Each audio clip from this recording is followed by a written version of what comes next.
साब लोरब मागी ठिकागी बिल लांग कईका loan कायदना लोरब तंजासीद कनामु गायरग लेरिबनो हजिफाव सात्रसिंगे school सिनदब हाइबसी तसेंगना आंगांग असि पाक्तकना मांगहलगा अदुम लहलदरा हाइबसी अमगा अखोइगी MSA की साइडगी थमजरी स्कूल फगतहनसी हाइबगी जिमदा अमदी स्कूल सिंगसिना आंगांसिंगसि मतौ कमायना तंबीरी हाइबगी इलेक्शन खोंसत्ता अदुगुमलबा इम्फाल ईस्टकी मफम अमा कंगला उपोक प्राइमरी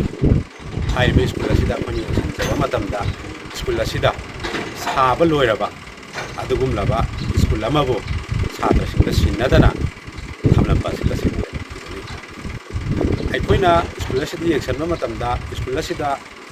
अतोपा प्राइवेट की यूम लाइसनबा अमदी येंगनु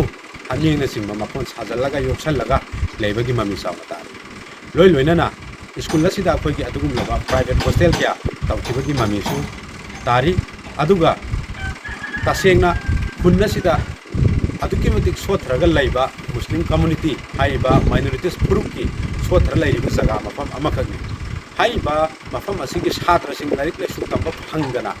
लैरिबा प्राइवेट स्कूल तंबा ngамदबा छात्र क्या नसीदी कंगावनरगा लैरिबा तंजा असिदा असिगुमलबा खुंगंग अमदा स्कूल असिगुमलबा मतिक चाबी स्कूल अमन लैरगा फंक्शन तौदना छात्रसिंगा सिन्नदना लैबे स्कूल असि तसेंग लेबक्तिबनी मखोइ सिंगदुगी मथक्ता MSA ना अकन ममोंगदा अखोइ खुंगंग संगसलगनी अथु मतमदा हाइबे स्कूल असि अखोइ छात्रसिंगा सिन्नगदबनी अथु मतमदा स्कूल असिबो छात्रसिंगा सिन्नबगा लोइनना मतिक चाबा मायोइ पुथोकदबनी हाइबा पोचे MSA की साइडगी अदुगा अखोइगी स्कूल असि साब लोइरबा मागी ठिकागी बिल लांग कईका लोन कायदना लोरब तंजासीदा कनामु गायरग लेरिबनो हजिफाव सात्रसिंगे स्कूल सिनदब हाइबसी तसेंगना आंगांग असि पाक्तकना मांगहलगा अदुम लहलदरा हाइबसी अमगा अखोइगी MSA की साइडगी थमजरी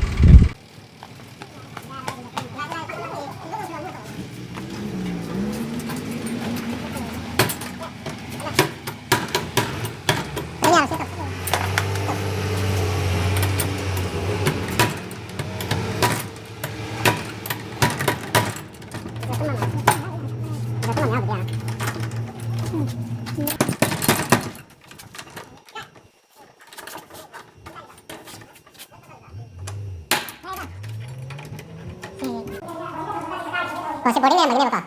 Nah, kita taruh sama terus boringnya, Mbak.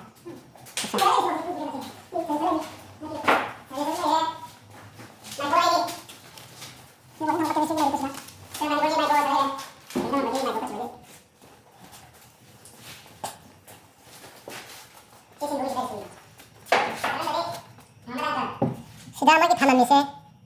kami boring, sangat dah biar boring tanam ini. Nah, yang mana sih?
하면기 살자 이해 마콘 하면 마콘 대다 레라 아이 아이 콘지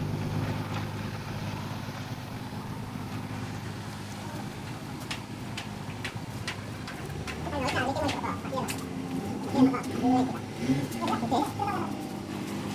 아시 시리사 나한테 버리는 애는 너무 잘해 봐 나한테 버리는 애는 너무